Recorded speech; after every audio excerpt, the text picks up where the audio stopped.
नमस्कार, मैं केदारनाथ शर्मा। भाजपा नेता एवं पुंडरी के विधायक रणधीर गोलन के बेटे अमित गोलन की शिकायत पर पंचकूला के सेक्टर 14 थाने में भ्रष्टाचार का केस दर्ज किया गया। मामला सब इंस्पेक्टर की नौकरी की खरीद का है।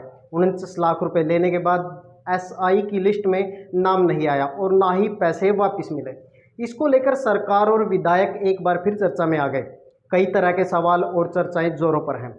इस मामले में सत्ता की हिस्सेदार जेजेपी पार्टी के नेता राजू डुल व शिकायत पर पंचकूला सेक्टर 14 थाने के एसएचओ ने क्या कुछ कहा, देखिए रिपोर्ट। मैं खुलकर करूंगा तेरे जुल्म की मुखालिफ, तू वक्त का तख्तनशी है, मेरे मुल्क का खुदा नहीं। सम्मानित साथियों, आज जो ये प्रेस वार्ता हमने बुलाई है, तो इसको बुलाने का मेन मुख्य उद्देश्य है आज एक बड़े अखबार की कटिंग जो मैं आपके सामने लेकर आया हूं। इसके अंदर सब इंस्पेक्टर भर्ती के लिए पुंडरी के विधायक रणधीर गोलन के बेटे ने भाजपा नेता को दिए 49 लाख रुपए। एचएसएससी के अंदर सेटिंग का दावा। इतना बड़ा मुद्दा जो ये आज खुल करके सामने आया है। आज साथियों 5 जुलाई 2022 को पंचकूला थाना के अंदर एक एफआईआर दर्ज करवाई जाती है। किस व्यक्ति के द्वारा? अमित गोलन के द्वारा नहीं, अमित सिंह के द्वारा, जो अपने आप को रणधीर गोलन का पुत्र कहता है और यहां अमित गोलन बोलता है। वो व्यक्ति अपनी पहचान छुपाकर पंचकूला थाने के अंदर एफआईआर दर्ज करवाता है अमित सिंह के नाम से। और किसके खिलाफ कराता है? विनोद व्यक्ति है।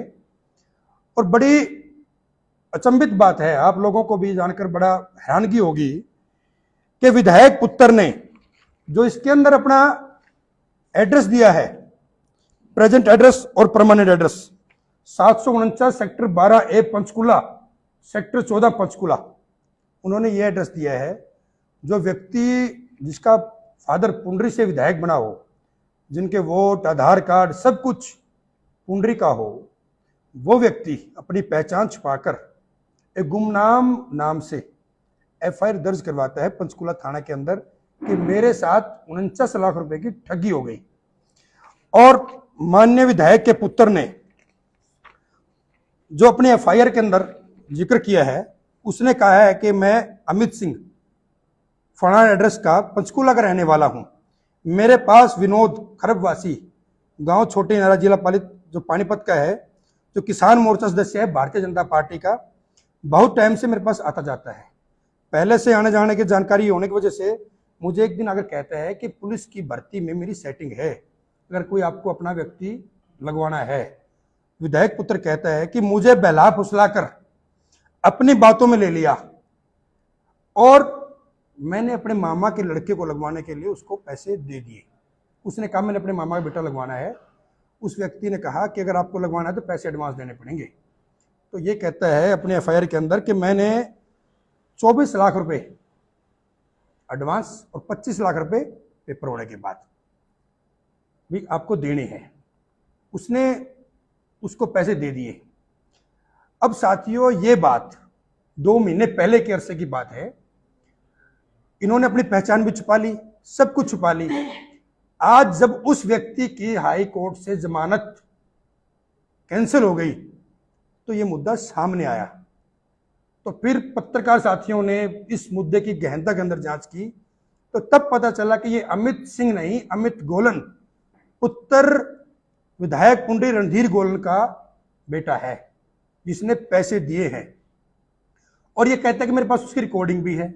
उस रिकॉर्डिंग के अंश जो ये अखबार के अंदर खबर छपी है, इसके अंदर भी दिए हुए हैं, जिसके अंदर विधायक कहता है मुझे ये मुद्दा नहीं पता था कि कब पैसे गए कब पैसे नहीं गए। जब पैसे चले गए तो मेरे पुत्र ने मुझे तब बताया और मैंने उससे बात भी की, भाई आप आ जाओ, हमसे बात कर लो, सेशन है, सेशन के बाद बात कर लेंगे, हम इस मामले को सुलझा देते हैं। ये सारा प्रकरण जो निकल कर आया है। तो मैं आप सभी साथियों के माध्यम से ये इतना बड़ा गोलमाल पिता पुत्र के द्वारा जो किया गया है, इसकी जांच होनी चाहिए। सबसे पहले मैं मांग ये करता हूं, जो 49 लाख रुपए ये कहां से आए, ये किसके खाते में से पैसे निकले, और पैसे निकलने के बाद किसके खाते में जमा करवा गए या किसको कैश दिया गया। इतने पैसे नगद कोई व्यक्ति निकलवा नहीं सकता या उसकी पूरी डिटेल देनी पड़ती है। ये पैसा 1 नंबर का है कि 2 नंबर का है, इसकी जांच होनी चाहिए सबसे पहले तो 49 लाख रुपए की। फिर मैं ये बात कहता हूं कि विधायक पुत्र कहता है कि मेरे को बहला फुसला कर मेरे से पैसे ले लिए गए। अगर आपको भी बहला फुसला दिया गया तो फिर आप जनता के लोग, जो लोग हैं हल्के के, तो उनके लिए क्या काम करोगे। ये प्री प्लान मामला है। ये जो पिता पुत्र का जो खेल है, जो विधायक का पुत्र है, ये हरियाणा सरकार के जो एसएससी के दलाल बैठे हैं, ये उनका बीच में दलाल है। ये लोगों से पैसे लेता है, लोगों से पैसे लेकर आगे एसएससी के अंदर सेटिंग करता है, फिर वहां पर ये नौकरी के नाम पर लोगों से पैसे लेकर नौकरी लगवाता है। ये बात स्पष्ट की जाए कि जो ये 49 लाख रुपए नौकरी के दिए गए हैं, ये किसके माध्यम से, कैसे, किस तरीके से पैसे गए हैं और कैसे पैसे निकलवाए गए हैं। आज जब विधायक ये कहते हैं कि भी मेरे पुत्र को तो बहलाल या फुसला गया, अगर मेरे को पता नहीं था, तो ऐसा कैसे हो सकता है कि भी एक पुत्र अपने पिता को बिना बताए किसी से भी सेटिंग कर लेगा। ऐसे कैसे सेटिंग हो सकती है। ये जो पैसे हैं सारे गोलमाल के हैं। इन लोगों ने, पिता पुत्र ने, मैं तो पहले भी प्रेस कॉन्फ्रेंस करके मैंने तो इल्जाम लगाए थे, मैंने तो पहले भी कहा था कि पुंडरी के अंदर चाहे सफाई घोटाला हो, जिसके अंदर करोड़ों का घोटाला हुआ था, इन लोगों ने वहां पैसे खाए। उसके बाद चाहे बीडी ऑफिस हो, चाहे ब्लॉक एजुकेशन ऑफिस हो, चाहे अपना हेल्थ डिपार्टमेंट हो, वहां पर।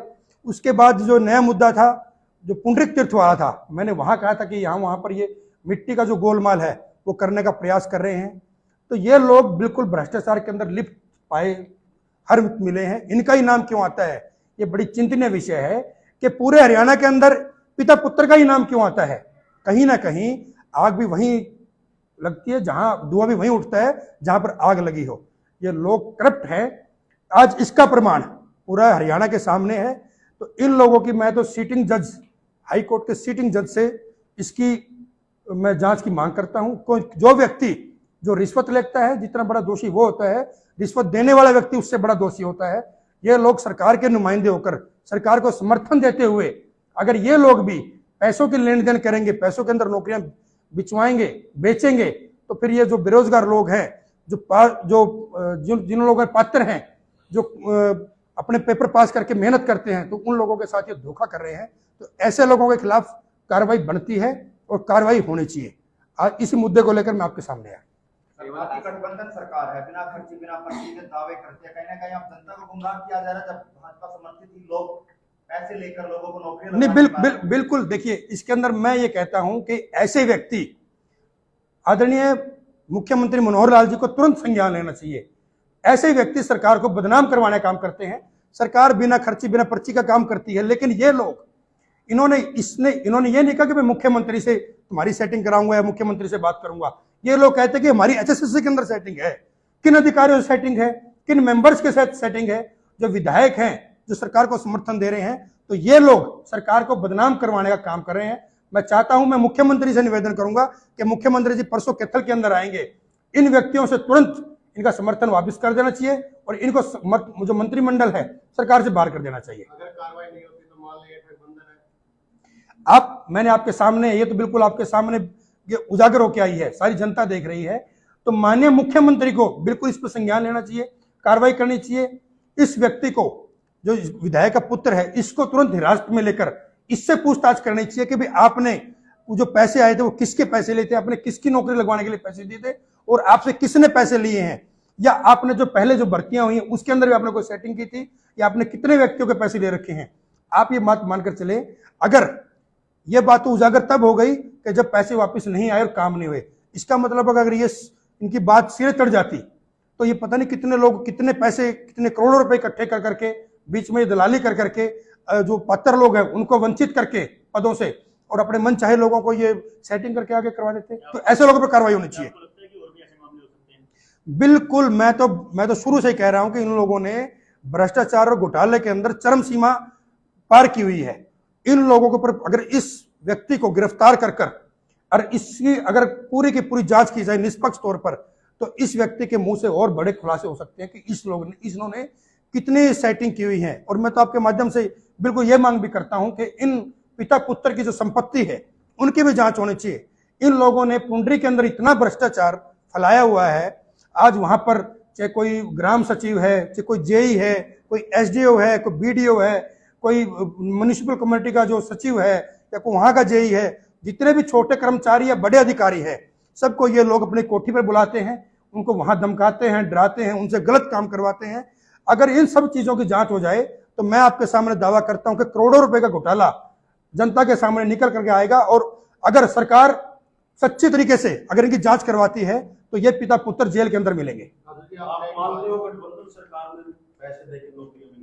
मैं बिल्कुल इस बात को नहीं मानता कि गठबंधन सरकार के अंदर, लेकिन कुछ लोग ऐसे हैं जो सरकार को समर्थित हैं, जो सरकार को समर्थन दे रहे हैं, जिन्होंने अभी तक किसी भी जो विधायक सरकार का है, जो जेजेपी का है, बीजेपी का, अभी कोई व्यक्ति ऐसा नहीं आया है कि जिसने कोई ऐसा गलत काम किया हो। लेकिन ये जो लोग सरकार को समर्थन दे रहे हैं, ये लोग सरकार को बदनाम करवाने का काम कर रहे हैं। तो मैं चाहता हूं कि ये लोग, इन लोगों पर कार्रवाई हो, तुरंत इनको मंत्रिमंडल से बाहर किया जाए और इन्होंने जो समर्थन दिया इनका समर्थन भी वापस किया जाए, ताकि जो भारतीय जनता पार्टी और जननायक जनता पार्टी की सरकार ठीक तरीके से काम कर रही है, ऐसे लोगों की वजह से उनकी इमेज खराब ना हो। आपने एक बात कही कि ये जो सारी बात छुपाई गई थी, गलत कर दिया गया, जो अखबार के पास रिकॉर्डिंग है फिर वो तो अमित जी ने दी होगी। बिल्कुल, वो तो बिल्कुल पत्रकारों से उन्होंने बात की है। तो अब मैं आपकी माध्यम से ही बात कह रहा हूं, अगर इनके मन में खोट नहीं था, अगर इनके साथ ठगी हुई थी, तो इन्होंने अपना सही नाम क्यों नहीं लिखाया? इन्होंने उसके अंदर अपना परमानेंट एड्रेस, जहां पर इनका परमानेंट एड्रेस है, जहां से विधायक बने हैं, इनका आधार कार्ड है, इनका वोटर कार्ड है, इनका राशन कार्ड है, जब इनका सबका यहाँ का एड्रेस है तो इन्होंने यहाँ का एड्रेस क्यों नहीं दिया? तो वहां का एड्रेस क्यों छुपाया गया? और ये मुकदमा 2 महीने पहले दर्ज हुआ तो इन्होंने मीडिया के सामने आकर वो बात क्यों नहीं कही? इन्होंने मुख्यमंत्री के सामने आकर बात क्यों नहीं कही?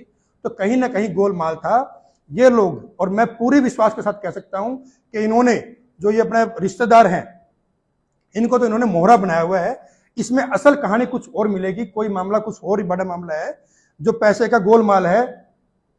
अगर उसकी निष्पक्ष तौर पर जांच हो तो फिर जो इन्होंने मामा के लड़के का नाम लिया हुआ, ये मामा का लड़का कहीं आसपास भी नहीं मिलेगा। ये परत कुछ और है, अगर इन परतों को ईमानदारी से खोला जाए तो। जिस तरह से गठबंधन सरकार में पहले अनेकों घोटाले में आज तक कोई सामने निकल कर नहीं आया कि कौन दोषी है, क्या इस मामले में लगता है कि कोई जो दोषी होंगे वो सामने आएंगे? आज मैं कहता हूं कि जनता की अदालत सबसे बड़ी अदालत है। आज इतनी बड़ी खबर दैनिक भास्कर के पेज पर पूरे हरियाणा के सामने है, पूरे हरियाणा की जनता इसको देख रही है, सभी अधिकारी, सभी कर्मचारी, सभी प्रशासनिक अधिकारी, सभी सरकार के नुमाइंदे इस खबर को देख रहे हैं।